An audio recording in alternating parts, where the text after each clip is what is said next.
This is the last weekend before the L Word returns this Friday, November 18th for season 3. So we're going to be going over absolutely everything that I know for season 3. So before I start, spoilers, because all of this is an accumulation of everything that I've learned across the season. And this has all been learned through an absolute variety of sources, whether it be people that I speak to behind the scenes, people who work on the show, hair, makeup, producers, writers, showrunners, everybody, and also being on the physical set myself, people I talk to at Showtime, then also people who are friends with people who work on the shows. People come and tell me information all the time, which is wonderful, that they just drop in my DMs, or people who've even just been out and about and seen the show filming. There is so many different ways that all this information has been learned, and the whole point of my channel is to be able to tell people things before they come out through the official sources.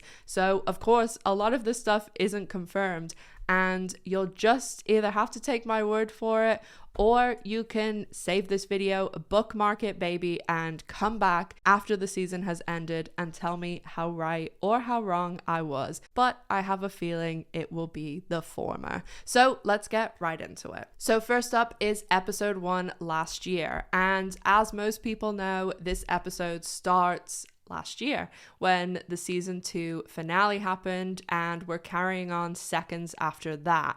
Then we flash forward to this year, and the 3rd season is going to take place a little bit ahead of what real time is, which is what they did last year too. So it's going to be August, September in the 1st episode, and Bette, Tina, Alice, and Shane are taking Angie to University of California, where of course Bette taught in season 4.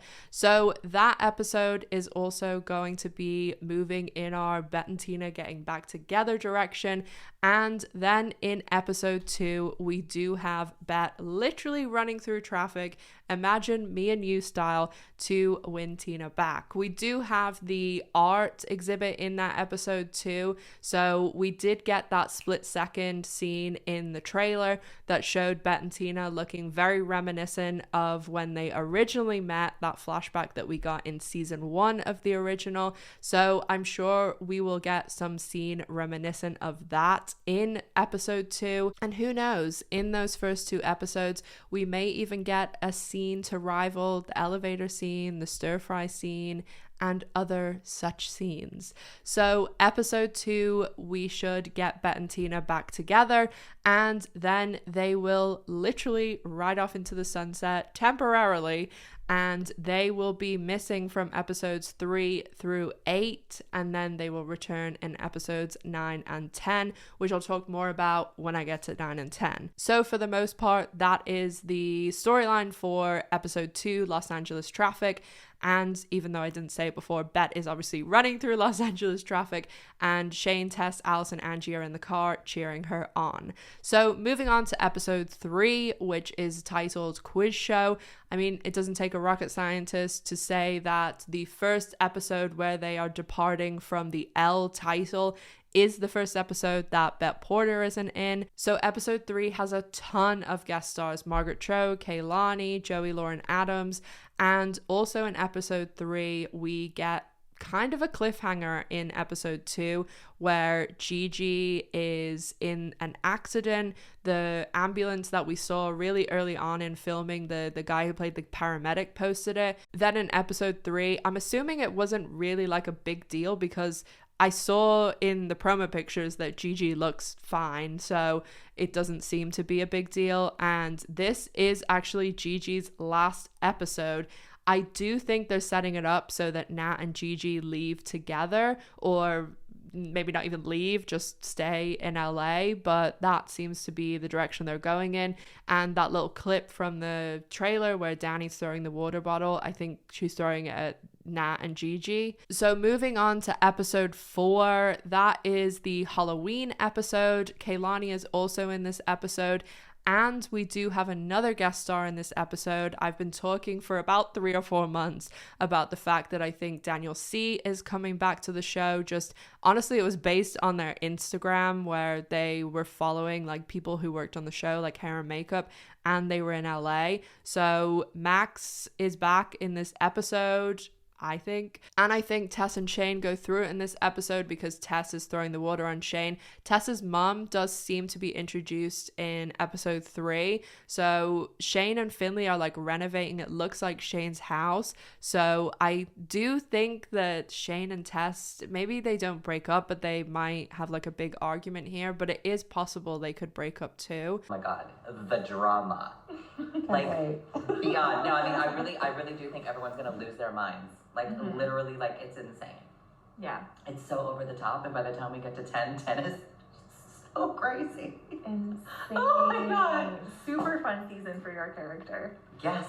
Huge season. Wild. Yeah. I mean, wild. Like, so unpredictable and so wild, and then also just, like, everyone else, and, like, with Alice and Michelle. Oh my God. I want to talk about it. It's so stupid, but, like. So that is episode 4 for the most part. It's titled Last to Know. Episode 5 is titled Locked Out, and I really don't know anything about this episode. This is the one that I really just don't know anything. So episode 6 is titled Questions for the Universe, and this is going to be a really big episode. When I was on set, this is the episode everybody was saying, you know, they were excited for, and this is the musical episode, but they also go to a shaman in this episode, and it seems like they're like high on peyote or something. That's the bit at the end of the trailer where Alice and Shane nearly kiss.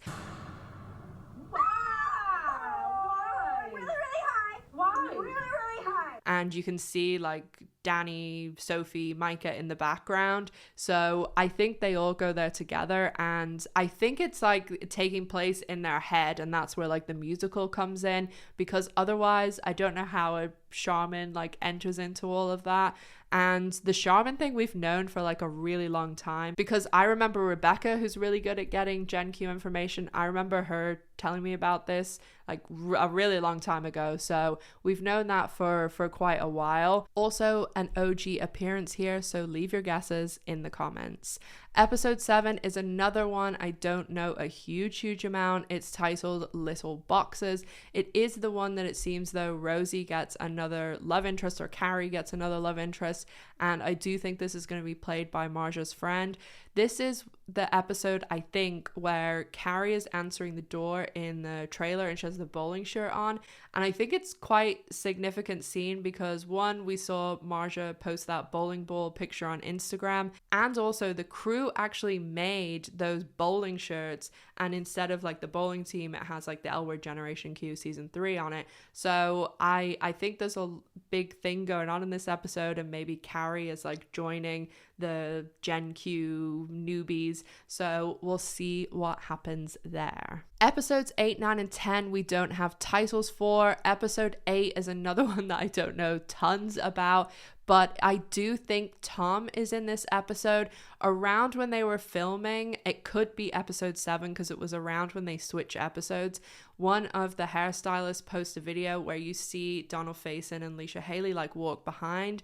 So it does seem as though he's going to be in this episode. Although, again, it could be 7 or 9 depending on how they were filming. So episodes 9 and 10, the penultimate and the finale, these are going to be what everybody's been asking for, I don't know, 20 years. Bette and Tina getting married. Episode 9, I'm assuming, is like all the lead up. Oh, okay. Well, I mean, 10 is a doozy. We're going to read. We have a table read today for 10. Oh, awesome. We just got the script for it last night, really late. And I had like my whole press day for Hellraiser, but then it came out the script, and so I read it at like 10 o'clock at night, and I was like, oh my God, you're going to lose your mind. Everyone's gonna lose their minds. But 2 is really fun. Like that whole crazy thing that happens in 2 is super dope. And then, oh God, I'm gonna like, I can't say anything because it's gonna give it away with just like one word. It's hilarious. But lots of insane. I mean, oh my God, the drama. Like beyond. No, I mean, I really do think everyone's gonna lose their minds. Like literally, like it's insane. And then, as we know, they filmed a lot in Malibu and even stayed down there for quite a significant time to get all the filming and night shoots and everything. So we do have a ton of guest stars in this episode too. Maybe one of the most requested OG, I don't know. And also some celesbian, not some, a lot of celesbian guest stars, and even some people that haven't been announced yet. I'm sure you don't need much more information than Bette and Tina getting married to know that these episodes, I'm sure, are going to be like everybody's favorite. Everyone's going to go crazy, and there are a lot of guest stars and people coming back. So hopefully there's something for everyone in these episodes. And I just think that there's some really great things to come. The one other thing that doesn't quite fit in somewhere is Leisha and Kate also are not in an episode each. And this is just of note to say, since we have the 3 OGs all missing episodes this season, even though they are missing episodes, they still will appear in the credits because they're executive producers. And I mean, I haven't seen their contracts or anything, but they'll be in the credits, trust me. And you won't be able, well, IMDb is not great anyway, but you won't be able to tell because even next year when we all know that they aren't in those episodes, they will still appear in the credits. Also, I have mentioned this in other videos, but just in case you missed it, because it is very big news, I have had multiple high up sources confirm to me that this is the last season for Jennifer Beals, Laurel Holloman, and Sepideh Moafi. Now, this is obviously huge news, and I don't see a world in which Showtime doesn't do some sort of announcement or press release, but I think that won't happen until the season's already started. I think they'll maybe do one after episode 2 for Bette and 3 for Gigi, and it will be interesting to see what they say and what reasoning they give, but I'm sure most people will agree when I say this will change the absolute fabric of the show. The show will be extremely different, and whether you like Bette and Gigi or not, you have to respect that they are the most popular characters by far, and they are also in the most popular relationship. So it's really going to change things, and I'm just curious what people think, but it'll definitely be huge news when the official word comes out. This is just one part of my channel. When filming is happening, I want to be able to bring you the information and news before it comes out in the approved official ways. But when the show is on, the other part of my channel is covering it, reacting, reviewing, and just talking about the L word. So that is what's going to be happening soon, because I will be covering every second of season 3. So make sure you're subscribed and following me on social media to stay up to date with absolutely everything. And as always, make sure to stay safe, take care of yourselves, and I'll see you in the next one. Bye, guys.